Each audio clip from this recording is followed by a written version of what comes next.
समाधान।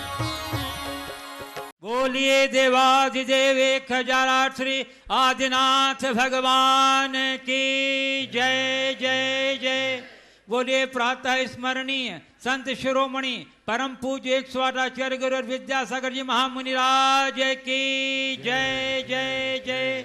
बोलिए गुणायतन प्रणेता संघ का समाधान प्रवर्तक भावना योग प्रवर्तक 4 बातों के प्रखर प्रस्तोता परम पूज्य 108 मुनिवर श्री प्रमाण सागर जी मुनि महाराज की परम पूज्य मुनि श्री विराट सागर जी मुनि महाराज की मुनिवर श्री विराट सागर जी मुनि महाराज की उपस्थित धर्म श्रद्धालु सज्जनों, माताओं एवं बहनों, मध्य प्रदेश के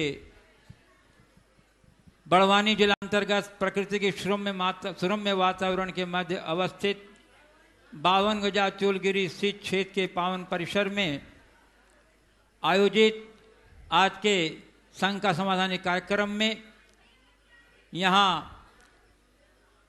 84 मंडलीय संस्कृत सिद्ध चक्र मंडल विधान के विधानकर्ता एवं देश एवं विदेश के विभिन्न स्थानों से पधारे उपस्थित श्रद्धालु दर्शनार्थी एवं स्थानीय श्रद्धालु दर्शनार्थियों का तथा उन सभी दर्शकों और श्रोताओं का जो आज यहाँ आयोजित संघ का समाधान के कार्यक्रम का सीधा प्रसारण घर बैठे पारस चैनल और जिनवाणी चैनल के माध्यम से देख रहे हैं, सुन रहे हैं, आनंद ले रहे हैं, उन सबों का मैं 52 गया चूलगिरी श्री क्षेत्र ट्रस्ट कमेटी एवं चातुर्मास धर्म प्रभावना समिति की ओर से हार्दिक अभिनंदन करता हूँ। बंधुओं, आज 84 मंडलीय संस्कृत सिद्ध चक्र महामंडल विधान का 5म दिवस है और प्रातः काल के अरुणोदय के साथ प्रभुदेव के भावना योग कार्यक्रम के साथ यह विधान प्रारंभ हुआ और 128 अर्घों के साथ आज का यह विधान संपन्न हुआ। पूर्ण भक्तिमय वातावरण के साथ पूज्य गुरुदेव पुरुष गुरुद्वय के द्वारा उच्चारित मंत्रों के स्वर से पूरा वातावरण यहाँ गुंजायित था। पूरा वातावरण 52 गजा का तो मंत्रायित हो ही चुका है, परंतु ये जो हमारे चैनल के माध्यम से जो घर बैठे अपने मंदिरों में इस आयोजन को कर रहे हैं, वहाँ का भी वातावरण उस मंत्र के उच्चार से मंत्रोच्चारित हो चुका है। बंधुओं, ये बड़ा योगदान है हमारे जिनवाणी चैनल का। जिनवाणी चैनल का जो ये योगदान है पूज्य गुरुदेव के प्रवचनों को, कार्यक्रमों को और ऐसे ऐसे आयोजनों को प्रचारित करने में, तो एक और पारस चैनल का भी बहुत बड़ा इसमें योगदान है। एक बार हमारे पारस चैनल और जिनवाणी चैनल के बंधु आप लोग करतल ध्वनि से योगदान दे दीजिए। और मैं आपको बताऊं कि इस शिक्षा चक्र मंडल विधान की गूंज सिर्फ देश में नहीं विदेशों में भी हो रही है। हमें सूचना मिली है कि यूएसए में, ऑस्ट्रेलिया में, सिंगापुर में और दुबई में भी लोग अपने अपने जिनाले और घरों में बैठ कर के सायों को देख रहे हैं, सुन रहे हैं। एक बार जोरदार करते ध्वनि से उनके लिए भी आप अपने तालियों का अवधान से अभिनंदन कर दीजिए। और बंधुओं, मैं आपको ले चलूं संघ का समाधान की ओर। इसके पूर्व हम सभी मिल करके जो यहाँ हैं और जो घर बैठे सुन रहे हैं, देख रहे हैं, उन सबों की ओर से पूज्य गुरुदेव के मंगलमय आशीर्वाद से अपने को अभिषिक्त करने के लिए आपसे कहता हूं कि आप हाथ जोड़िए, मस्तक झुकाइए और मेरे साथ बोलिए नमोस्तु गुरुदेव, नमोस्तु गुरुदेव, नमोस्तु गुरुदेव। बोले मेरे श्री प्रमाण सागर जी महाराज की। और चलिए, आज कुछ घोषणाएं हैं पूज्य गुरुदेव की प्रेरणा से। पूज्य गुरुदेव का जीव दया के प्रति बड़ा ही अनुकंपा हृदय भरा हुआ है और इनकी भावना होती कि जीव दया के लिए अधिक से अधिक लोगों का अनुदान जाए। तो आज विधान में तो लोग जीव दया के लिए बहुत बढ़ चढ़ कर के लिए अपने राशियाँ प्रदान की हैं, स्वीकृतियाँ प्रदान की हैं, परंतु हमें कुछ ऑनलाइन भी सूचनाएं प्राप्त हुई हैं। उनमें सर्वप्रथम श्री महावीर जी शकुंतला जी सेठी कोटा, जो गुणायतन ट्रस्टी हैं, उन्होंने 51,000 रुपये की राशि बंद हो। और ये तो 51,000 इनके बानगे बनबे बराबर राशि, अच्छी राशि दिया करते हैं। और इसी के साथ एक घोषणा आई है, पदम जी, बीना जी जैन, लविक, प्राची, तरनी जैन, चूना वाले कोटा, गुणायतन ट्रस्टी, इन्होंने भी 11,000 रुपये की राशि दी है। और दिल्ली और पदम जी कोटा अपने परिवार के साथ के अपने स्थान पर खड़े होकर वहीं से गुरु के चरणों में नमोस्तु निवेदित करके आशीर्वाद ग्रहण कर लें। और एक स्वीकृति और अभी आई है दिल्ली से, स्वर्गीय दिनेश चंद जी की स्मृति, किशन चंद जी की स्मृति में श्री संतोष देवी एवं पुत्र आशीष जैन जो सिंगापुर से हैं, उन्होंने भी 11,000 रुपये की राशि घोषणा की है। जोरदार अभिनंदन दीजिए। और एक स्वीकृति और आई है, श्री चंद्र प्रभु जैन दिगंबर मंदिर, सरिता विहार दिल्ली, शीला विहार दिल्ली, ये डॉक्टर विमला पाटनी गुणायतन ट्रस्टी के सौजन्य से 11,000 रुपया, हाँ सरिता विहार दिल्ली वालों ने 11,000 रुपये की राशि यह स्वीकृति प्राप्त हुई है श्रीमती विमला पाटनी गुणायतन ट्रस्टी दिल्ली की ओर से।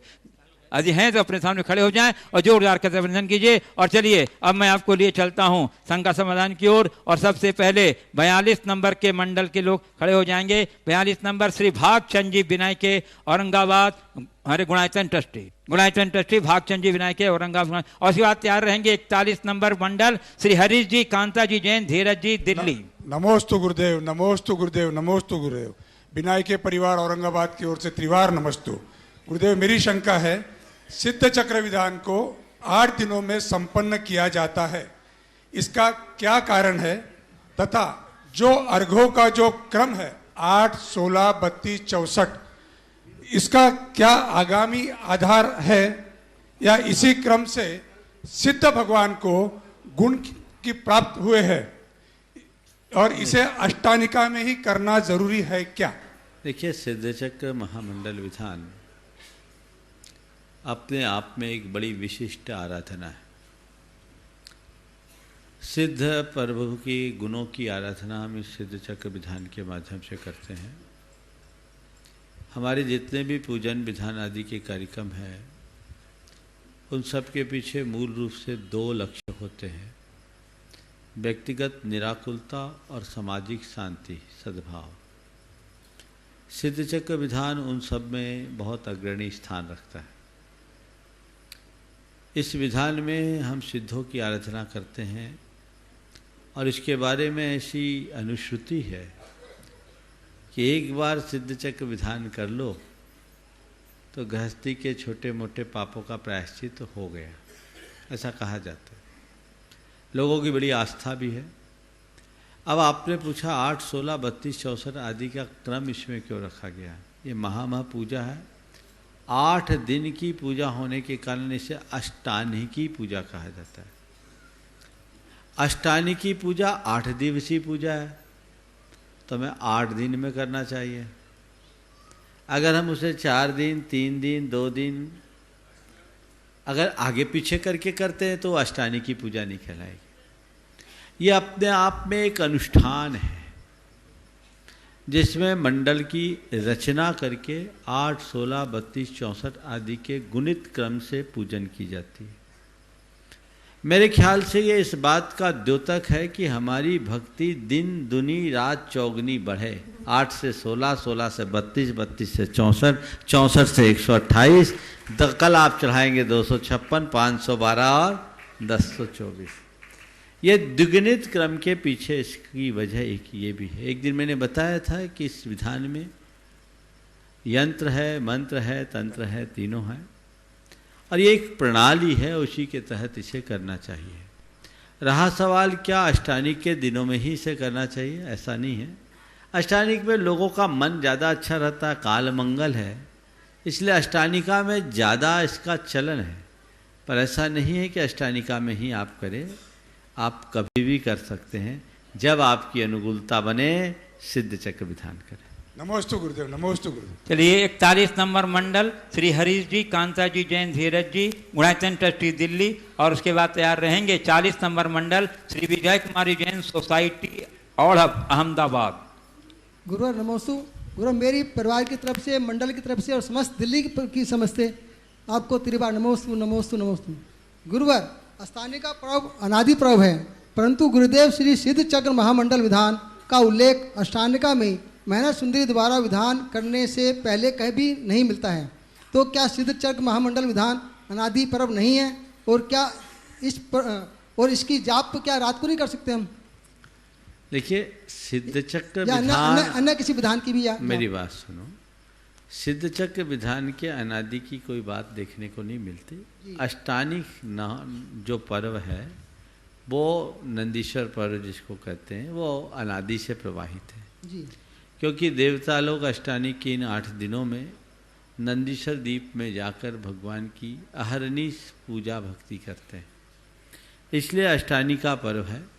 सिद्ध चक्र का चलन कब से हुआ जी। ये अभी शोध का विषय है। मैना सुंदरी की कथा से इसकी प्रसिद्धि बढ़ी है। सिद्ध चक्र यंत्र का उल्लेख भी हमारे आगमों में मिलता है। 10वीं शताब्दी तक के ग्रंथों में तो यंत्र का उल्लेख भी मिलता है। हरिसेन चक्रवर्ती ने किया था, ऐसा बहन जी बता रही हैं। तो इसे और अभी खोजना होगा। हरिसेन कथा में पढ़ा है। हरिसेन चक्रवर्ती मैना सुंदरी से पहले हुए कि बाद हुए ये भी देखना होगा। हरिसेन कौन से चक्रवर्ती थे? 9वें। हरिसेन चक्रवर्ती कौन से थे? 9वें नंबर के, 8वें, 10वें नंबर के। तो मैना सुंदरी और हरिसेन में कौन आगे पीछे हुआ देखेंगे, लेकिन ये हमारे पुराणों में इसका उल्लेख है। 9 में है ना, हरिसेन 9 में है, वही मुझे भी स्मरण था। तो ये हरिसेन चक्रवर्ती और मैना सुंदरी का काल कब का है ये देखना होगा पुराणों से। हमारे यहाँ पौराणिक आख्यान है और ये बहुत प्राचीन काल से चला आ रहा है। चूँकि सिद्ध अनादि से हैं तो सिद्धों का चक्र भी अनादि से होगा, और जब सिद्ध चक्र अनादि से हैं तो भक्त भी अनादि से मानने में कोई असंगति नहीं। ये जाप का मैं पूछा रहा हूँ। जाप रात में जो करते हैं कर सकते हैं, लेकिन अनुष्ठान मूलक जो भी जाप होता है वो दिन में ही करना चाहिए। श्री विजय कुमार जी जैन सोसाइटी औढ़व अहमदाबाद, मंडल संख्या 40। और उसके बाद तैयार रहेंगे मंडल 39 में अनुपम जी जैन सिंगापुर आए, 39 नंबर नहीं आए हैं। चलिए उसके बाद तैयार रहेगा 38 नंबर श्री अमित कुमार जी नरेश चंद जी गोधा बाकी। नमोस्तु गुरुदेव, नमोस्तु नमोस्तु। हमारे परिवार की तरफ से एवं धनलक्ष्मी अहमदाबाद समाज की तरफ से गुरुदेव त्रिवार नमोस्तु नमोस्तु नमोस्तु। गुरुदेव मेरा प्रश्न है कि मैं 3 माह पूर्व यहाँ पर आया था। मैंने अपना मंडल आरक्षित करवाया था। यहाँ आने के 1 दिन पूर्व 2 तारीख को मेरी धर्मपत्नी के हाथ में फ्रैक्चर हो गया। हम लोगों ने सोचा मंडल कैंसिल करा दिया था, फिर भी हम लोगों ने ऐसा योग बना कि हम लोगों ने विधान सम्मिलित हो गए गुरुदेव। तो गुरुदेव ये हमारे सिद्ध चक्र विधान का जो हमने 3 माह पूर्व मन बनाया था उसके पुण्य का परिणाम या हमारी प्रबल भावना का परिणाम है। इसमें हमें क्या संदेश ग्रहण करना चाहिए गुरुदेव, कृपया बताएं। देखिए 3 माह पूर्व मंडल बुक कराने के बाद भी आखिरी में कईयों का अंतर आया है। आप ही नहीं, एक सज्जन तो ऐसे थे जिनका शुरू से मूल मंडल लेने का भाव था, लेकिन उनके पिताजी की समाधि की साधना प्रारंभ हो गई। ऐन मौके पर उनको अपना मंडल छोड़ना पड़ा। एक समय में 91 मंडल थे और 12 मंडल कैंसिल हो गए, 79 आ गए, और उसके बाद फिर उतने ही आ गए। तो ये भाग्य है, अनुकूल संयोग सबको नहीं मिल पाते। कईयों के साथ कई तरह की स्थितियां बनती है, बदलते रहती हैं। लेकिन आप ये मान करके चलिए कि पाप आड़े आया, पर ये विधान का पुण्य साथ में था कि आपकी श्रीमती जी गिरी तो केवल हाथ चोटिल हुआ, शरीर सुरक्षित है। वो यहाँ आई है कि नहीं आई? आई है ना। तो देखिए ये प्रबल पुण्य की बात है, और अच्छे कार्य के निमित्त आपका मन जुड़ा था, इसलिए पाप छोटे में निपट गया, ऐसा समझे। चलिए नमस्ते गुरुदेव, नमस्ते। चलिए 38 नंबर श्री अमित कुमार जी नरेश कुमार जी गोधा बाकी। उसके बाद तैयार रहेंगे श्री राजेंद्र जी श्रीमती शशि जी बंडी निवासी प्रतापगढ़ बोरीवली मुंबई, मंडल संख्या 37। नमोस्तु नमोस्तु नमोस्तु गुरुवर। गुरुदेव आज सत्संग को लेकर बड़ा भ्रामक प्रचार चल रहा है। हम जिससे भी मिलते हैं वो कहता है हम सत्संगी है, पर उनके आचरण से हमें ऐसा नहीं लगता या कोई प्रेरणास्पद उनसे आचरण नहीं मिलता हमको।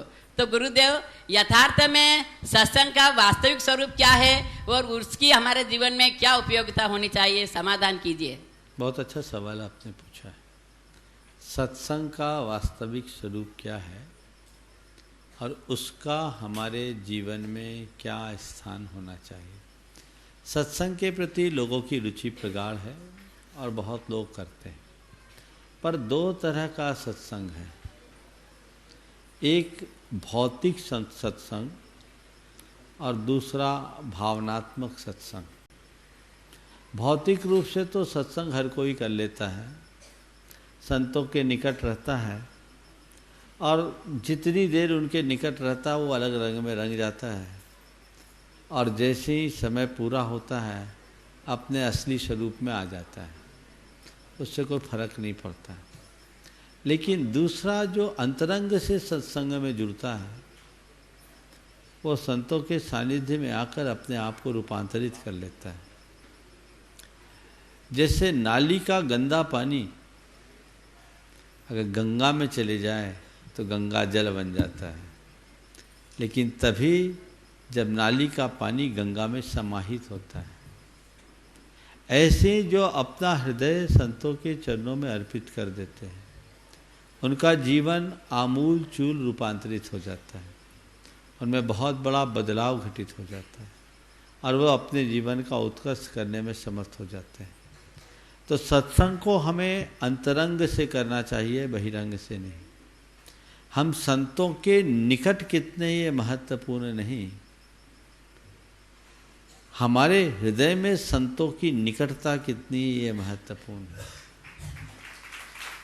संतों के निकट रहने वाले भी बहुत सारे लोग ऐसे होते हैं जिनका कार्य, जिनका आचरण, जिनकी चर्या, जिनकी क्रिया अच्छी नहीं होती। तो हमें संतों से अपनी निकटता बनाने की जगह अपने हृदय में संतों की निकटता रखनी चाहिए। देखिए, ऐसा कहा जाता है कि चंदन के वन में नीम का पेड़ भी सुगंधित हो जाता है, लेकिन उसी चंदन के वन में कुछ सांप ऐसे होते हैं जो चंदन से लिपटे रहने के बाद भी जहरी उगलते हैं। समझ गए? तो मैं आप सबसे ये कहूँगा, नीम की भांति सत्संग करना, सांप की भांति नहीं। नमस्ते गुरुवर, नमस्ते। लिए श्री राजेंद्र जी, समिति शशि जी, बंडी निवासी प्रतापगढ़, बोरीवली, मुंबई, मंडल संख्या 37। और उसके बाद तैयार रहेंगे श्री अक्षय जी जैन, निपानी, करना, मंडल संख्या 36। महाराज साहब नमस्ते महाराज, नमस्ते महाराज। मैं परिवार की वजह त्रिवार नमस्तु नमस्तु नमस्तु। मेरा प्रश्न ये है कि बहुमंडलीय विधान जो संस्कृत में आप शुरू किया, विधान बहुमंडलीय विधान आपने ही शुरू करवाया। इसके पहले शायद पहले कभी बहुमंडलीय विधान कहीं देखे नहीं गए हैं, वो भी आपने संस्कृत भाषा में इसको आप यहाँ करवाया है। ये बहुत बड़ी बात है और हमें इस पर समझना है कि संस्कृत में विधान कराने की क्यों आवश्यकता पड़ी, जबकि संस्कृत भाषा में विधान कराना करीब करीब लुप्त हो गया था, करीब करीब बंद ही हो गया था। सभी लोग हिंदी में ही विधान कराते हैं, और हिंदी भाषा में विधान में क्या कमी है? देखिए, कमी और खूबी की बात मैं नहीं करता, पर मैं एक वाक्य आप सबसे कहता हूं कि संस्कृत में संस्कृति बसती है।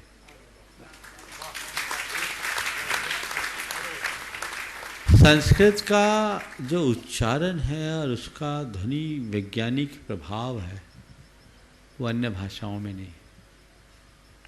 आप आज भी हिंदी का भक्तामर पढ़ते हो और संस्कृत का भक्तामर पढ़ते हो, आपकी भाव दशा में क्या अंतर है? भाव तो आते हैं पर समझ में कम आता ना। समझ में नहीं आता है, भाव दशा में अंतर है। आप हिंदी के भक्तामर को पढ़ोगे तो भगवान की स्तुति पढ़ रहे हैं ऐसा महसूस होगा, भगवान की स्तुति कर रहे ये अनुभव में आएगा। लेकिन यदि संस्कृत का भक्तामर पढ़ते हैं तो ऐसा प्रतीत होता मानो कोई मंत्र जप रहे हैं। ये अंतर है। तो ये प्रभाव है। हम लोग जब इस संस्कृत के विधान का उच्चारण करते हैं, मंत्रों का उच्चारण करते हैं, उससे जो ध्वनि की तरंगे उत्पन्न होती है वो हमारे जीवन पर बड़ा गहरा प्रभाव छोड़ती है। दूसरी बात, इस विधान में हर मंत्र का 9 बार उच्चारण होता है। तो सिद्धों के जिन गुणों की हम आराधना कर रहे हैं उनका 9 बार हम उच्चारण करते हैं। हिंदी का जो विधान प्रचलित है उसमें इनके अर्थ को प्रकट करने वाले दोहे हैं, छंद हैं, और वो छंद दोहे ढोलक की आवाज़ और म्यूजिक में इतने म्यूजिक के शोर में इतने गौण हो जाते हैं कि पता ही नहीं लगता, लोगों के मुख से केवल स्वाहा स्वाहा निकलता है और एक बार में तो पकड़ भी नहीं पाते हैं। और इस मंत्र में मैं देखता हूँ कि एक एक व्यक्ति उसमें सम्मिलित होता है ना। बराबर। अब मैं आपसे एक सवाल करता हूँ, ये बहुमंडलीय विधान यदि हिंदी का होता तो क्या आप इतने उत्साह से यहाँ आते? नहीं आते। क्यों नहीं आते? वे संस्कृत का कभी सुना नहीं है, देखा नहीं है। मजा आपको दिख रहा है ना यहाँ? बहुत अच्छा है। मैं आपसे पूछ रहा हूँ, बहुत अच्छा लगा है। बस वो आपने यही इसकी विशेषता है और हमने इसे ही प्रवर्तित किया। इसके पीछे एक बात और बता रहा हूँ। एक बार पंडित जगन मोहन लाल सिद्धांत शास्त्री ने 1991 में सतना में मुझसे कहा था कि महाराज, सिद्ध चक्र विधान अगर सही है तो संस्कृत का है, और संस्कृत का सिद्ध चक्र विधान हो जाए तो उसका बड़ा प्रभाव होता है। तो हमने उस समय पहली बार सुना कि संस्कृत का भी कोई विधान है। पूछा तो फिर काफ़ी दिन बाद खोज करने से इंदौर से एक मुद्रित प्रति हाथ में लगी, जिसके आधार पर पिछले वर्ष विधान तक विधान हुआ। वो हाथ में आई, मन में आया कि कभी एक बार संस्कृत का विधान होना चाहिए, और मन में 1991 से बैठी हुई बात चलते रही, निमित्त नहीं मिला, और वो जाकर के 2009 में सम्मेत शिखर में पहली बार योग बना। बड़ा आनंद आया। तो पहले एक ही मंडल करते थे, तो उधर शिखर जी में एक मंडल के 7 सिद्ध चक्र विधान हो गए, 7 बार अलग अलग। फिर उसके बाद इधर आने के बाद जयपुर में हुआ, जयपुर के बाद किशनगढ़ में हुआ, दांता में हुआ, किशनगढ़ में हुआ। उसके बाद जब हम भिंडर में आए तो वहाँ बहुत लोगों का मन था, हमें भी लगा कि ये एक इस तरह की प्रक्रिया अपनाएं जिससे लोगों को अल्प खर्च में पूरा लाभ मिल जाए, विधान में हिस्सेदार बनना और पूर्ण विधान का आयोजक बनना। तो वहाँ 24 सोचा था, 48 करने पड़े। तो वहाँ 48 मंडलीय पहली बार बहुमंडलीय विधान भिंडर में हुआ।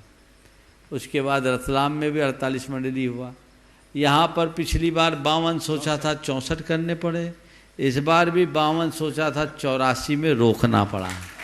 ये आप सबका अनुराग है और ये बहुत अच्छा लग रहा है। इससे बहुमंडलीय विधान करने से इतने सारे लोगों का मनोभाव बनता है, इतने सारे सिद्ध यंत्र स्थापित, इतने सारे श्रीजी स्थापित, इतने सारे लोग, उनकी भक्ति और भावना, उसका प्रभाव तो गुणित क्रम से बढ़ेगा ही नहीं बढ़ेगा। बिल्कुल बढ़ेगा। इसलिए अब तो ऐसा लगता है कि बहुमंडली ही कराने में ज़्यादा आनंद है। चलिए। नमस्ते। अक्षय जी जैन निपानी करना मंडल संख्या 36 शिरोमणि संरक्षक गुणायतन, और उसके बाद तैयार रहेंगे मंडल संख्या 35 श्री जितेंद्र कुमार जी, नीना जी, देवेंद्र कुमार जी, सारिका जी, शुभम, गौतम, स्मृति दृष्टि, बड़वानी गुणायतन क्षेत्र ट्रस्टी 52 गजा मंडल संख्या 35। नमोस्तु गुरुदेव, नमोस्तु। मेरा और मेरे पूरे परिवार की और निपानी वासियों, कर्नाटक वासियों का नमोस्तु नमोस्तु नमोस्तु। गुरुदेव, हम प्रवचनों में सुनते आ रहे हैं कि भगवान की पूजा आराधना सांसारिक उपलब्धियों के लिए न करके जीवन में आने वाली प्रतिकूलताओं को समता से सहने के सामर्थ्य को प्राप्त करने के लिए करना चाहिए। परंतु गुरुदेव, मैना सुंदरी ने अपने पति के कुष्ठ रोग निवारण के लिए गुरु उपदेश अनुसार सिद्ध चक्र विधान किया, जो प्रवचन से मेल दिखता नहीं। तो गुरुदेव, हम लोग अपने परेशानी को दूर रखने के लिए यह विधान करें तो उचित होगा क्या?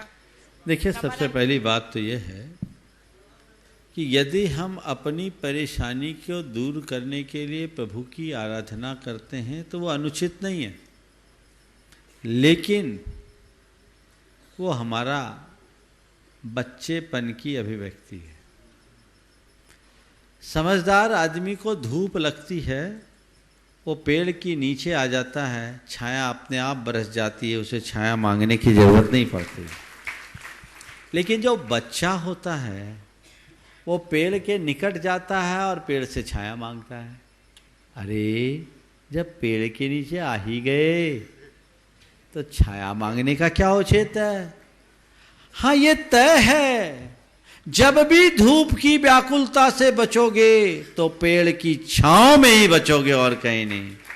इसलिए जब भी तुम्हें संसार की व्याकुलता का एहसास हो, इस कल्प वृक्ष के तले आ जाओ, इसकी छांव में आ जाओ। तुम्हारा सारा दुख, दारिद्र, उद्वेग, उत्ताप सब दूर हो जाएगा। अब मांगते हो, थोड़ी कमजोरी है। जहाँ तक मैना सुंदरी की बात है, मैं मानता हूँ मैना सुंदरी जितनी तत्वज्ञ थी, उस हिसाब से मैना सुंदरी ने अपने पति के कुष्ठ मिटाने के लिए सिद्ध चक्र का पाठ किया, ये मुझे कम जचता है। मैना सुंदरी ने सिद्ध चक्र का पाठ किया, उससे पति का कुष्ठ मिट गया, ये 100% सत्य दिखता है।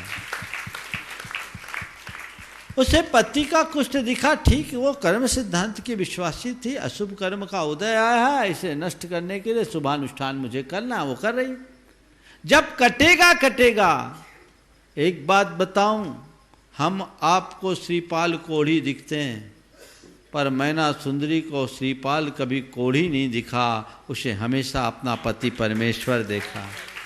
उसने उसकी सेवा की, उसको स्वीकारा और ठीक भक्ति की भगवान की, कष्ट मिटा और मिटता है। आज भी आप सबसे मैं कहता हूं, जीवन में जब भी संकट हो, कष्ट हो, अंतराय आए, भक्ति से जुड़ जाओ। पात्रदान और प्रभु भक्ति, ये दो बड़े सशक्त माध्यम हैं जो जीवन में बहुत बड़ा बदलाव लाते हैं। इससे भले तुम्हारी तात्कालिक समस्या का निवारण हो या ना हो, सहन शक्ति तो जरूर बढ़ जाएगी, तुम्हारे मन में स्थिरता तो जरूर आएगी। मैं एक व्यक्ति की बात आप सबको आज के संदर्भ में बताता हूँ। एक व्यक्ति जिनका कभी बहुत अच्छा कारोबार था, अचानक उन्हें एक साथ 70 करोड़ का नुकसान हो गया। एक झटके में एक गलत निर्णय हुआ और 70 करोड़ का नुकसान हो गया। वो नुकसान उसके लिए बहुत भारी था। जो व्यक्ति लाखों रुपया चुटकियों में दे देता था, वह आदमी अब 10,000 रुपये के लिए भी मोहताज हो गया। लेकिन पक्का धर्मी व्यक्ति था, तत्वज्ञ था। ठीक है, हमारे कर्म के उदय से हमारी बुद्धि खराब हुई, बेटे ने एक गलत निर्णय लिया, नतीजा गलत परिणाम आया। पर उस व्यक्ति ने उस समय क्या किया, उसके गांव में 7 मंदिर थे। नियम ले लिया कि 7 मंदिर के दर्शन करने के बाद ही मुंह में पानी डालूंगा, और प्रतिदिन 7 मंदिरों के पैदल दर्शन करता और एक मंदिर में बदल बदल कर पूजन करता। 47 टेम्परेचर में 11 बज जाते उसे, उसके बाद मुंह में पानी डालता। आप सुन करके ताज्जुब करोगे। 6 महीने में उसे अचानक मालूम पड़ा, भोपाल में एक प्रॉपर्टी थी जो उसको पता भी नहीं था, उसके पिताजी के ज़माने की ली हुई थी। उसके पास मैसेज पहुंचता, ऑफर आता है, भैया ये प्रॉपर्टी आपकी नाम से दर्ज है, आपको सल्टाना है सल्टा लो। और एक नासिक में लिटिगेशन में पड़ी हुई उसकी प्रॉपर्टी थी। अचानक उसकी खबर आ गई, जिससे उनका झगड़ा था उसी ने चला करके ऑफर दे दिया कि आओ बैठ कर निपटा लो। अंधा क्या चाहे, 2 आंखें, और इन 2 से ही आज वो पहले से कई गुनी अच्छी स्थिति में आ गया। वो हमेशा कहता है, महाराज ये हमारी प्रभु भक्ति, ये धर्म आराधन का चमत्कार है। इससे 2 लाभ हुआ। एक तो वो डिप्रेशन से बच गया, दूसरा होता तो डिप्रेशन का शिकार हो जाता, अंदर से टूट जाता, या फिर उल्टे सीधे कर्म करने की प्रवृत्ति अपनाता। पर वो इससे भी बचा, और दूसरा अपने आप को इतना ताकतवर बना दिया कि आज उसकी समस्या का भी हल निकल गया। मंडल संख्या 35 श्री जितेंद्र कुमार जी, नीना जी, देवेंद्र कुमार जी, गोधा परिवार बड़वानी क्षेत्र ट्रस्टी, और उसके बाद तैयार रहेंगे श्री संतोष कुमार जी जैन, MIJ 11 हर्षवर्धन नगर भोपाल मध्य प्रदेश मंडल संख्या 34। हमको मिली आचार्य जी के आशीर्वाद की छाँव, धन्य हमारा गांव, धन्य हमारा गांव।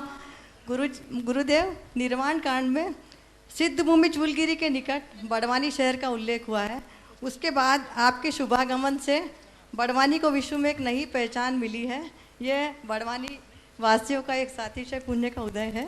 अब मेरा प्रश्न है कि प्रतिमा चाहे छोटी हो या बड़ी, वीतरागता सभी में समान होती है, किंतु 52 गजा के आदिनाथ भगवान और श्रवण बेलगोला के बाहुबली भगवान में वीतरागता के अलावा ऐसी कौन सी विशेषता है जिसके कारण इनमें एक विशेष आकर्षण है? अपनी लाइन में वो भी बोल दो जो कल मुझे सुना रही थी। हाँ, जब हमारी शादी हुई थी 28 साल पहले, तो पापा को सबने बोला था कि लड़की को कुएं में क्यों नहीं धकेल दिया वहाँ शादी करने। पूरा बोलो, घबराओ नहीं, अच्छी बात है। हाँ, ऐसी जगह शादी करने से अच्छा कुएं में धकेल दिया होता। हाँ, और अब कल ये आके मुझसे कही कि महाराज जी, मेरी जब शादी हुई तो मेरे पिताजी को लोगों ने आके कहा अपनी बेटी को कहाँ कुएं में ढकेल दिया, और आज मुझे लगता है कि मैं कितने अच्छी जगह में हूँ जहाँ मुझे सौभाग्य मिल रहा है। मैं आपसे यही कहलवाना चाह रहा था, ये बड़वानी बड़भागी नगरी है जो एक परम सिद्ध भूमि के श्रेष्ठ बिल्कुल तट पे है। और आचार्य कुंद ने बड़वानी को बड़वानी नगर नहीं कहा, बड़वानी वर नैरे, श्रेष्ठ नगर है। तो बड़वानी के लोग तो बड़भागी हैं ही, उसमें कोई संशय नहीं है, और जो फायदा उठा रहे वह सब भाग्यशाली है। आपने अपना सवाल क्या पूछा? मूर्ति छोटी है बड़ी? हाँ, छोटी और बड़ी मूर्ति में क्या विशेषता है? आदिनाथ और बाहुबली, इनके अंदर गुणों के अतिरिक्त और क्या समानता? देखिए, प्रतिमा छोटी और बड़ी होती है, भगवान तो भगवान होते हैं, न छोटे होते न बड़े होते हैं। भगवान सब भगवान है, समान है, पर भक्त समान नहीं है, भक्तों की बुद्धि समान नहीं। ये छोटे बड़े, भगवान कहते हैं कि भक्त जिससे भक्ति जुड़ जाए वो बड़े बन जाते हैं, जिससे न जुड़े वो छोटे रह जाते हैं। ये हमारी भावनाएं हैं, जहाँ जा कर के देख कर के हमारे भाव जुड़ते हैं, विशुद्धि बढ़ती है। और इसमें एक विशेष बात, जिस भी प्रतिमा को प्रतिष्ठापित करने पर प्रतिष्ठा कराने वाले आचार्य की जैसी विशुद्धि होती है, उसका प्रभाव जिन बिंब के विराजमान होने के बाद युग युगांतरों तक चलता है। एक दफ़े मैंने कहा था, आज गोमटेश बाहुबली के चरणों में जाते हैं, सब अभिभूत हो जाते हैं। मैंने कहा गोमटेश बाहुबली का निर्माण चामुंड राय के दान से नहीं, आचार्य नेमीचंद के ध्यान से हुआ है। वो उनकी साधना है। तो वो प्रभाव यहाँ भी जिन्होंने बनाया, अभी तक ये स्पष्ट नहीं हुआ कि आदिनाथ भगवान की प्रतिमा किन की प्रेरणा से बनी, लेकिन हजारों साल प्राचीन ये प्रतिमा है। आज खड़े होते ही मन में भाव विशुद्धि बढ़ती है। ये हम सब के लिए बहुत ही सौभाग्य का विषय है, और पूरे उत्तर भारत के लोगों के लिए तो गौरव का विषय है कि विश्व की एक अद्वितीय कृति है। चलिए, विधान मंडल संख्या 34 श्री संतोष कुमारी जैन भोपाल, और उसके बाद तैयार रहेंगे मंडल संख्या 33 श्री सुनीता जी राकेश जी जैन दमोह मध्य प्रदेश। नमोस्तु महाराज जी, हम अपने मंडल के सभी सदस्यों सहित एवं अब मेरे 3 पुत्र जो तीनों मकार का दृढ़ता पूर्वक त्याग करके पिछले 7 वर्षों से कर्मठ परिश्रम करके PhD डिग्री प्राप्त की है अमेरिका में, उनका नमोस्तु नमोस्तु नमोस्तु। उनकी भावना मंगल भावना से है कि भगवान मंगल का जैन दर्शन में स्वरूप क्या है। देखिए, मंगल क्या है? मंगल पूद पवित्रम खेम कल्याणम। मंगल कहो, पुत्र कहो, पूत कहो, पवित्र कहो, शुभ कहो, क्षेम कहो, कल्याण कहो, ये सब एक अर्थक है। जैन परंपरा में मंगल का मतलब है जो कल्याणकारी है, अथवा मम का अर्थ होता पाप को गलाने वाला, जो विघ्न विनाशक, पाप निवारक, जो मंगलदायक यानी पुण्य अभिवर्धक, शुभदायक, उसको बोलते हैं मंगल। तो जब हम मंगल भावना में मंगल हो यानी सबका मंगल हो, सबका शुभ हो, सबका कल्याण हो, सबका क्षेम हो, सबका उद्धार हो, ये भाव आते। हे भगवान नमोस्तु, हे भगवान चलिए एक की अनुमति है। नमोस्तु भगवान, माफ करना। हे भगवान नमोस्तु। संकट के हे भगवान, संकट के समय श्रद्धा तो झेलती है, लेकिन कोरा ज्ञान चिल्लाता है, तो वो श्रद्धा कैसे जगाऊं? अब ये जिनका भी वाक्य है बहुत अच्छा है। संकटों को श्रद्धा झेलती है और कोरा ज्ञान चिल्लाता है। वस्तुतः हृदय में जब तक श्रद्धा न हो तब तक हम अपनी संकटों का सामना करने में समर्थ नहीं हो सकते। तो अपने हृदय में श्रद्धा को जगाएं। और श्रद्धा किसी की प्रेरणा से नहीं जगती, ये श्रद्धा स्वाभाविक प्रक्रिया है। जब हम प्रभु के, गुरु के, धर्म के तत्व को, स्वरूप को समझते हैं, वो आपो आप हमारे अंदर विकसित हो जाती है। और जिसके हृदय में वो श्रद्धा विकसित होती है, वो अपने आप में समर्थ बन जाता है। नमोस्तु भगवान, नमोस्तु, नमोस्तु। हाँ, चलिए अविनाश जी, संध्या जी काके, नागपुर, मंडल संख्या 32। अगला। हे गुरुवर, मेरा और मेरे परिवार का बारंबार नमोस्तु नमोस्तु नमोस्तु। हे गुरुवर, श्री सिद्धि चक्र महामंडल विधान या अन्य कोई और अनुष्ठान हम अकेले भी कर सकते हैं, फिर सामूहिक रूप से बृहद आयोजन के साथ करने के पीछे क्या उद्देश्य है? महाराज जी, मंत्रोच्चारण में हम लोग स्वाहा स्वाहा बोलते हैं, मंत्र पूरा तो नहीं बोलते, तो फिर क्या हमारा पुण्य कम हो जाएगा?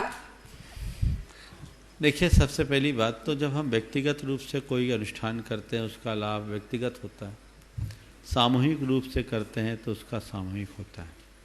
यह विज्ञान के द्वारा प्रयोग सिद्ध बात है। जब एक जगह बैठकर सामूहिक रूप से कोई अच्छे भावना भाते हैं तो उसका पूरे वातावरण पर विशेष असर पड़ता है। देखिए, धार्मिक अनुष्ठानों का सकारात्मक प्रभाव क्या पड़ता है, मैं एक घटना बताता हूँ। सुदर्शन के गांव की घटना है।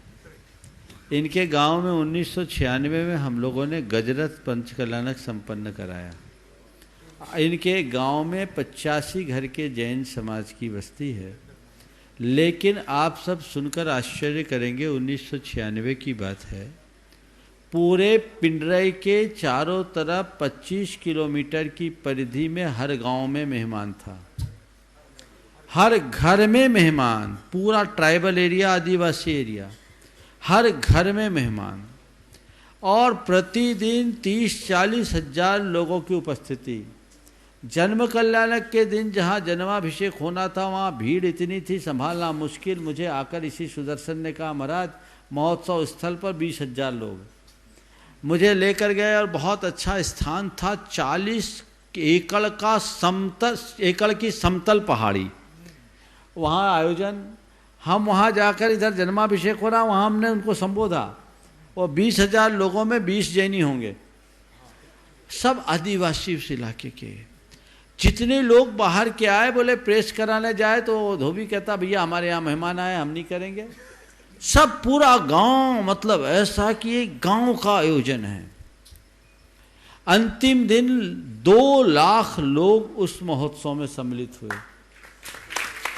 सुबह से पंक्ति लगी, खड़े होकर हम लोग देखते थे तो चारों तरफ की पगडंडियों में लोग पैदल आ रहे हैं। महोत्सव बहुत आनंद के साथ संपन्न हुआ। जिस वजह से घटना मैं आपको सुना रहा हूं, वो वहां आता हूं। उस साल उस पूरे इलाके में फसल पर इल्लियों का जबरदस्त प्रकोप था। फरवरी का महीना था।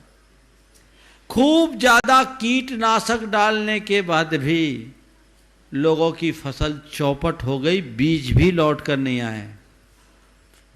और आप सब ताज्जुब करोगे, मैं कोई महिमा मंडन करके नहीं बोल रहा हूँ। सुदर्शन बैठा है, देखो उसकी आंखें भर आई, इसकी आंखें भर आई। और 20 किलोमीटर की एरिया में वापस फूल आ गए और रिकॉर्ड फसल आई। एक एरिया विशेष में जितने दूर में गजरत के साथ जुड़े हुए लोग थे, मुझसे लोगों ने बोला, पूछा क्या है, मैंने कहा ये सामूहिक भावना का सामूहिक प्रभाव है। आज भी आप जाकर के पिंडरे वालों से पूछ लो, दो तो यहाँ बैठे हैं, ये और इसकी माँ भी बैठी। तो ये एक उदाहरण है, जीता जागता ऐसा प्रभाव पड़ सकता है। इसलिए सामूहिक रूप से पुण्यानुष्ठान करना चाहिए ताकि उसका प्रभाव बढ़े। हम तुम्ही से पूछते हैं सवाल, अकेले पूजा करते और इस समूह में पूजा कर रहे, बोलो विशुद्धि कहाँ ज्यादा है? क्यों ताराचंद जी? समूह में समझ में आ गया ना? तो सामूहिकता का प्रभाव है, उसे नकारा नहीं जा सकता। इसलिए हमें हमेशा ऐसे सामूहिक अनुष्ठानों को महत्ता देनी चाहिए। मंडल संख्या 31 श्री महेंद्र कुमार जी जैन, कोचीन। 31 बोल 32 अविनाश जी संध्या काके, नागपुर। हाँ, काले काले, हाँ काले हैं, तैयार रहेंगे। काले हैं, काके नहीं। हाँ, महाराष्ट्र में काला काले हो जाते हैं, है ना, काला से काले हुए हैं। बोलो नमोस्तु गुरुदेव, नमोस्तु गुरुदेव। नागपुर से विधान करने के लिए भाया नेमावर आचार्य श्री के दर्शन करके आए। नमोस्तु गुरुदेव। ओ बोलो। नमोस्तु महाराज जी। नागपुर से लक्ष्मी नगर के मंदिर में से आप सबको सॉरी अरे सवाल कर लो, सबको आशीर्वाद। बोलो जल्दी। महाराज जी, मेरा प्रश्न है, अध्यवसाय और अनध्यवसाय का अर्थ और स्वरूप क्या है और हमारे जीवन में इसकी उपयोगिता क्या है? देखिए, अध्यवसाय और अनध्यवसाय शब्द को हम देखते हैं तो अध्यवसाय का अर्थ होता है परिणाम, भाव। तो हमारे मन में जो विचार भाव उत्पन्न होते हुए एक प्रकार का अध्यवसाय है। तो तत्वों के प्रति विचार भाव होना यह अध्यवसाय है, और तत्वों के प्रति उनका विचार भाव कोई लेना ही देना नहीं होना अनध्यवसाय। तो अपने हिताहित के प्रति जो जागरूक हो उनके अंदर अपने हित का अध्यवसाय होता है, और जिन्हें अपने हिताहित से कोई लेना देना नहीं वो अनध्यवसायी जीव कहलाते हैं। मंडल संख्या 31 श्री महेंद्र कुमार जी जैन, कोचीन। काला है लिखा हुआ नहीं? काला काला, चलो वो काले थे काला हो गए। बोलो। शिरोमणि संरक्षक गुणायतन, मंडल संख्या 31 महेंद्र कुमार जी। सुमन जी जैन, काला, कोचीन। मंडल संख्या 31 बात तैयार रहेंगे। मंडल संख्या 30 श्री मानक चंद जी, राकेश कुमार जी, सक्षम जी, गोधा परिवार मनावा। साहब के चरणों में नमोस्तु नमोस्तु नमोस्तु। महाराज श्री नमोस्तु नमोस्तु नमोस्तु। प्राय ये देखा गया है कि सभी के किसी न किसी प्रकार का गर्व, घमंड या नाज रहता है, पर उसको इस चीज़ का एहसास नहीं रहता है। तो उसको हम एहसास कैसे दिलाएं ताकि रिश्ते में मधुरता बनी रहे? कुछ नहीं करो, ऊँट को पहाड़ के नीचे लाके खड़ा कर दो। ऊँट जब पहाड़ के नीचे आता है उसको उसकी औकात का पता लग जाता है। हम जब तक जीवन की एक बात बताऊं, दुर्योधन का अहंकार कब टूटा? जब श्री कृष्ण के विराट स्वरूप को देखा। जब तक हम विराट तत्व को अपने सामने उपस्थित नहीं करते, अपने मिथ्याभिमान को दूर नहीं कर सकते। त्रिमंडल संख्या 30 श्री मानक चंद जी, राकेश कुमार जी, सक्षम जी, गोधा परिवार मनावर। और उसके बाद तैयार रहेंगे मंडल संख्या 29 श्री सुचेंद्र कुमार जी जैन, श्रीमती माला जी जैन, इंदौर। 29 के बाद 39 याद तैयार रहिएगा। बोलिए। पूज्य गुरुदेव के चरणों में ऋतु दीदी के पूरी परिवार की तरफ से 3 बार नमोस्तु नमोस्तु नमोस्तु। गुरुजी, एकल परिवार में धर्म क्रियाओं को करने की अनुकूलता नहीं बनती और संयुक्त परिवार में आपस में सामंजस्य नहीं बन पाता। तो गुरुदेव, किस प्रकार धर्म की क्रिया को परंपरा से जीवित रखा जाए? और क्या सिद्ध चक्र विधान में मैना सुंदरी के समय पे यही माना जाता था? नमोस्तु गुरुदेव। आपने सवाल 2 किया, अनुमति 1 की थी, लेकिन मौका तो सब निकाल ही लेते हैं। 1 में 1 फ्री, है ना। देखिए, आपने पूछा कि एकल परिवारों में धार्मिक क्रियाओं को करने की अनुकूलता नहीं होती और संयुक्त परिवारों में सामंजस्य नहीं होता। मैं आपकी बातों से पूरी तरह सहमत नहीं हूँ। मैं समझता हूँ कि अगर करने वाले हैं तो एकल परिवार भी बहुत धार्मिकता से जी सकते हैं। यहाँ पर भी बहुत से ऐसे लोग हैं जिनके परिवार में 2 हैं या तीसरा बच्चा है, चौथा नहीं, उसके बाद भी भरपूर धर्म ध्यान करते हैं, उनको कोई दिक्कत नहीं। वे पूना वाले को तो आप हमेशा देखते ही हैं, करते हैं कि नहीं करते हैं। ये एकल ही हैं, है ना, जॉब में माँ बाप के पास रह नहीं पा रहे, उदाहरण सामने एक नहीं ऐसे अनेक उदाहरण हैं, है ना। हाँ, और उन्होंने अपने बच्चों को भी उस तरीके से दिखाया। आपने लक्ष्य और उसकी बहन को देखा ही ना। तो ये सवाल एकल परिवार का नहीं है। और इसी तरह संयुक्त परिवार में भी सामंजस्य नहीं है। अगर सामंजस्य नहीं होता तो ये संयुक्त रूप से खड़े कैसे होते? ये तुम लोग खड़े हो ना, ये इस बात का प्रमाण है कि सामंजस्य है। ध्यान रखना, न तो परिवार का एकाकीपन बाधक है, न संयुक्तता बाधा है, तो हमारी समझ। जब समझ की कमी होती है तो सारा सामंजस्य टूट जाता है, और जिनके अंदर समझ विकसित हो जाती है वो सब जगह रास्ता निकाल लेते हैं। तो हम चाहे अकेले रहें या संयुक्त रूप से, जहाँ रहें जैसे रहें, हम अपनी निष्ठा को जागरूक रहें। आज मैं कहूँ कि संयुक्त परिवार में ही रहो, तो जो संयुक्त है वो संयुक्त बने रहो।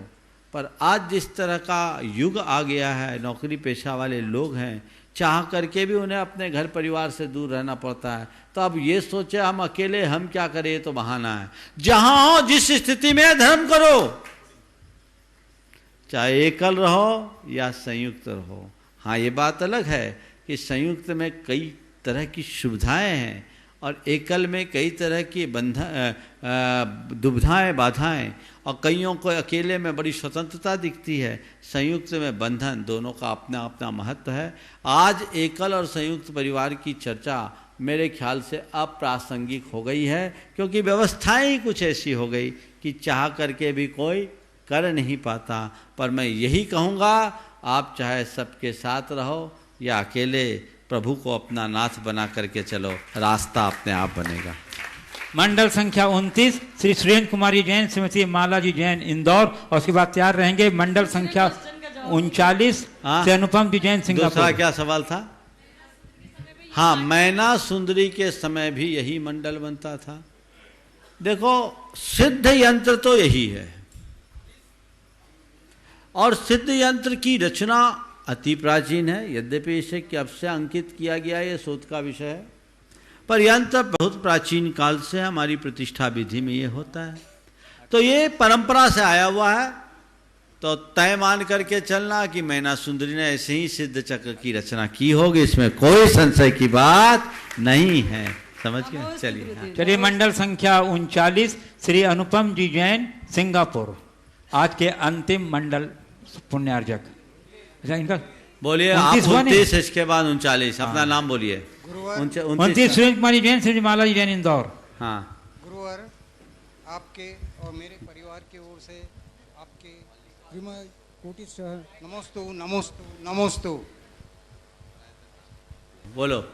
हाँ, मैं अपने परम मित्र डॉक्टर सनत को प्रश्न के लिए। बोलो बोलो। महाराज जी को मेरे परिवार की तरफ से तथा पंचबालती मंदिर के सवाल करो बाबा, इतना समय खाओगे तो कैसे काम चलेगा? गुरुवार, मेरे का प्रश्न ये है कि लोग अभी, मैं 50 साल से पिछले 50 साल से मैं जैसे पर्यावरण विज्ञान के ऊपर मैंने काफ़ी काम किया, उसको पढ़ाया भी, शोध कार्य भी किया है। लेकिन उसके बाद उसमें जैन धर्म का जब मैंने स्वतः सूत्र पढ़ा तो मुझे इस पर काफ़ी श्रद्धा हुई।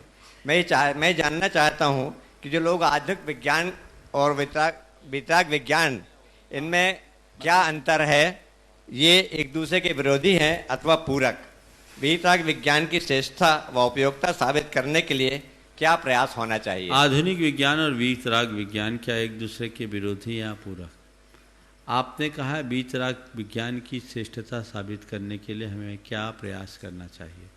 देखिए, विज्ञान और वीतराग विज्ञान दोनों की अपनी अपनी दिशा है। विज्ञान बाहर खोजता है, वीतराग विज्ञान भीतर खोजता है। अगर दोनों में हम बेसिक अंतर देखें तो एक की आंखें बाहर खुलती है और एक की आंखें भीतर। ये दोनों में मौलिक अंतर है। जहाँ तक दोनों एक दूसरे के पूरक हैं या बाधक, मेरी दृष्टि में अगर हम वैज्ञानिक दृष्टि लेकर के चलते हैं तो ये वैज्ञानिक दृष्टि हमें हमारे मार्ग में आगे बढ़ने में सहायक होती है। धर्म साधना में जब हम विज्ञान का आलम्बन लेते हैं तो उससे हमारी श्रद्धा में और प्रगाढ़ता आ जाती है और हमारे जीवन का पथ विशेष रूप से प्रशस्त होता है। इसलिए मैं विज्ञान को धर्म का बाधक नहीं मानता, लेकिन हाँ, केवल विज्ञान पर विश्वास रखने वाले लोग प्रायः भटक जाते हैं। मेरा मानना है कि वैज्ञानिक को धर्मी होना चाहिए और धर्मी को विज्ञानी। आपने पूछा है वीतराग विज्ञान को और प्रभावी बनाने के लिए, बेहतर बनाने के लिए क्या करें? कुछ न करें, अपने जीवन में उसे उतार लें। अपने आपके जीवन को देखकर सब परिवर्तित होंगे और आपका धर्म प्रभावी हो जाएगा। नमोस्तु नमोस्तु। मंडल संख्या 39 श्री अनुपम जी जैन, सिंगापुर। और आज के अंतिम मंडल पुण्यार्जक सभी भक्तों की तरफ से महाराज जी को अनंतवार नमोस्तु। महाराज जी, हम ग्रस्त लोग जब ज़्यादातर लोग जब डॉक्टर के पास जाते हैं और वो जो प्रिस्क्रिप्शन लिखता है तो उसमें जो भी दवाइयाँ लिखता है वो हम एक बार में मान लेते हैं और हम ये भी नहीं पूछते उसका कंपोजिशन क्या है, इस दवाई का मतलब क्या है, इसका अर्थ क्या है। सभी लोग प्रिस्क्रिप्शन को एज इट इज ला के केमिस्ट से दवाई लेके खा लेते हैं इस विश्वास के साथ कि हम ठीक हो जाएंगे। हम उन्हीं ग्रस्तों में से कुछ तथाकथित स्वाध्याय प्रेमी लोग, जब पूजा पाठ की बात आती है तो संस्कृत में मंत्र उच्चारण वगैरह करना उचित नहीं समझते। वो कहते हैं इसमें भाव समझ में नहीं आता। उधर डॉक्टरों की दवाई तो एक बार में टेस्ट करके खा लेते हैं, परंतु मंत्रों, पूजा पाठ, भक्तांबर को हिंदी में पढ़ते हैं, यहाँ तक कि नमोकार मंत्र को भी हिंदी में पढ़ना चालू कर दिया है उन लोगों ने। तो मुझे महाराज जी प्रश्न ये है कि ऐसा कैसा स्वाध्याय होता है कि जो स्वाध्याय के पहले जो थोड़ा बहुत श्रद्धांत था इन सब के प्रति, वो स्वाध्याय करने के बाद सारा खत्म हो जाता है और जो कर्मों के डॉक्टर साक्षात सामने गुरुवर महाराज बैठे हुए हैं, उनके ऊपर उनकी बात ना मानना या कुछ भी किसी भी प्रकार का विश्वास जो मोक्ष मार्ग की पहली सीढ़ी है वो सब उनका खत्म हो जाता है। तो मुझे ये जिज्ञासा है कि ऐसा स्वाध्याय का ऐसा कैसा रंग चढ़ता है? देखिए, यही है विचित्रता। श्रद्धा के साथ जब ज्ञान होता है तो वो हमारे जीवन में सरसता लाता है, और श्रद्धा के बिना हुआ ज्ञान हमारे जीवन को नीरस बना लेता है। कई बार ऐसा होता है, ऐसे तथाकथित बुद्धिजीवी लोग बातों को कैलकुलेटिव अंदाज में कर देते हैं। बुद्धि के साथ भावना का विकास होना चाहिए। जिनका केवल बौद्धिक विकास होता है, भावनात्मक रूप से विकास नहीं कर पाते, उनकी ऐसी दुर्दशा होती है, उनसे बचना चाहिए। मैं सोच रहा था कि तुम ये सवाल करोगे कि हम डॉक्टर की बात तो मान लेते हैं, गुरुओं की बात क्यों नहीं मानते। महाराज जी, हमने बोला कर्मों के डॉक्टर साक्षात। हाँ, मैं एक बात कह रहा, तुम लोग डॉक्टर की बात तो छोड़ो, जब हजामत बनाने जाते हो नाई के यहाँ, उसके हाथ में उस्तूरा होता, वो कहता है गर्दन झुकाओ, तो तुम बिना प्रतिक्रिया के झुका देते हो। उस्तूरा तुम्हारे गर्दन पे रखा है, अब वो कह रहा है गर्दन झुकाओ, तो तुम सरेंडर हो ना। क्या बताऊं, गुरुओं को उस लायक भी नहीं छोड़ा तुम। कैसी दुर्दशा, कहाँ हो? श्रद्धा पक्की होनी चाहिए। और ध्यान रखना, केवल बौद्धिक स्तर से जुड़ने वाले लोग अपना उद्धार नहीं कर सकते। जब तक आपका भावनात्मक जुड़ाव नहीं होगा, हृदय में वैराग्य नहीं जगेगा, तब तक बदलाव नहीं हो सकता। नमोस्तु। हाँ, चलिए बंधुओं, और अगले प्रश्न के लिए मैं आमंत्रित कर रहा हूँ श्रीमती मधु संतोष शाह, मुंबई। और उसके पूर्व हमारे श्री पवन जी दोषी जो हमारे क्षेत्र के अध्यक्ष हैं। आज इनका देव उठनी 11 के दिन जन्मदिन है, जन्म दिवस है, 71वां जन्म दिवस है। मैं आमंत्रित कर रहा हूँ, वो प्रधान के रोज करने से एक बार जोरदार कर से धनी से अभिनंदन कर दीजिए। हमारे श्री पवन जी दोषी बांकानेर ट्रस्टी गुणायतन भी हैं और क्षेत्र के ट्रस्टी भी हैं और अध्यक्ष भी हैं। जोरदार कर अभिनंदन। और इसके साथ और बड़े स्वाध्यायी भी हैं श्रीमती मधु संतोष शाह, मुंबई। महाराज जी के चरणों में त्रैवार नमस्तु।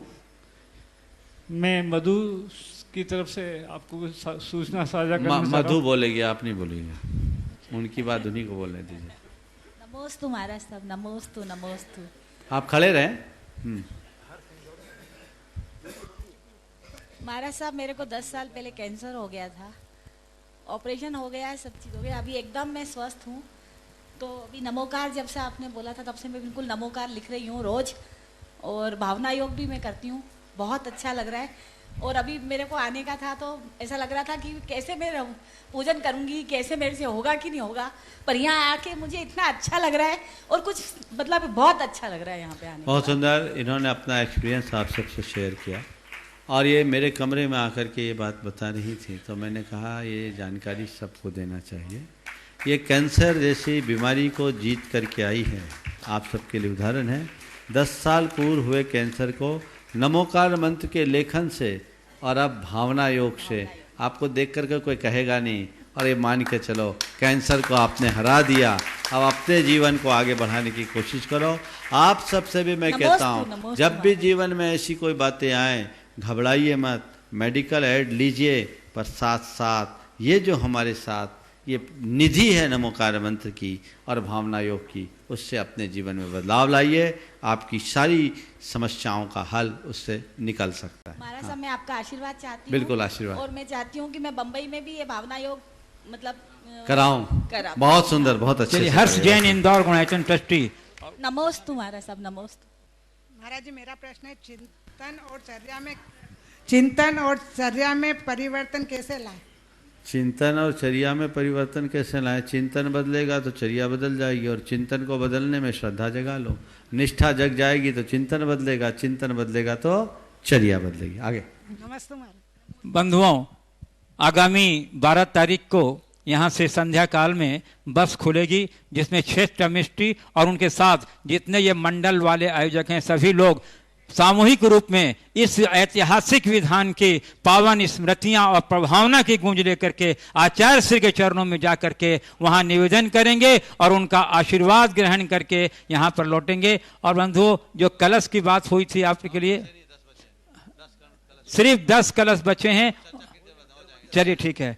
तो और अगले श्री प्रकाश चंद्र जी पाटनी अजमेर, श्रीमती जिन्नू पांड्या इंदौर और उनके साथ जो उनकी बहन जी हैं, और जय श्री श्रीमती चंद्रकला जी पाटनी रांची, श्रीमती चंद्रकला जी पाटनी रांची उपस्थित हो जाएंगे। नमोस्तु महाराज श्री। महाराज श्री कहते हैं कि सम्यक दर्शन होते ही अनंत गुणी निर्जरा होती है, लेकिन बाद में धीरे धीरे कम होती चली जाती है, तो ऐसा क्यों? ऐसा है कि सम्यक की उत्पत्ति के बाद एक अंतर मुहूर्त तक अनंत गुणी नहीं, अनंत गुणी विशुद्धि से असंख्यात गुण श्रेणी रूप निर्जरा होती। क्या होती है? असंख्यात गुण श्रेणी निर्जरा। वो एक अंतर मुहूर्त तक होती है, क्योंकि उस घड़ी में तत्प्रायोग वैसी ही विशुद्धि होती, बाकी नहीं रहती। विशुद्धि की मंदता के बाद वो रुक जाती। मैं देख रहा हूँ जिनवानी चैनल से अरुण जैन आए हैं, अपनी 4 पंक्तियाँ जरूर प्रकट करो, आ जाओ सामने। आप सब जिनवानी चैनल में जितने भी भजन सुनते हैं उन सब के रचनाकार यहाँ सामने अरुण, उन सब के रचनाकार ये अरुण ही हैं। और कल आप सबको एक अच्छा लाभ इसी मध्याह्न के सत्र में होगा, जब जिनवानी चैनल के सुर विद्या के कार्यक्रम में जो विजयी 5 प्रतिभागी रहे हैं वे अपना इस मंच से प्रस्तुति देंगे। आज वो इसीलिए आए, 2 लाइनें सुना दो। समता रस को पीने वाले तामसता का न स्थान, करुणा जिनके भरी हृदय में, कषाय क्लेश कारण चिन्ह था, ऐसे गुरु प्रमाण सागर जी जन जन का करते कल्याण, उन गुरुवर के श्री चरणों में बारंबार विनम्र प्रणाम। बोलिए पूज्य गुरुवर मुनि श्री प्रमाण सागर जी महाराज जी की, समस्त मुनि संघ की जय। नमोस्तु गुरु। पूरा एक भजन सुना दो।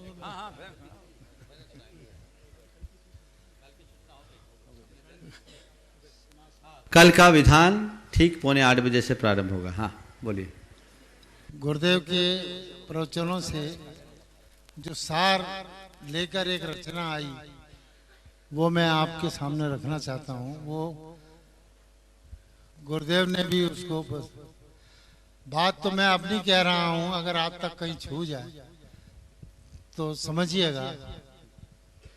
अरे ओ माटी के अवतार, ये शरीर माटी का, इस मानुष गति से खुलता है वह मुक्ति का द्वार। अरे ओ माटी के अवतार। मैं अपने आप से कह रहा हूँ, किसी से नहीं कह रहा। गुरुदेव के प्रवचनों का सार यही रहता है कि बार बार वो आपको जगाते हैं।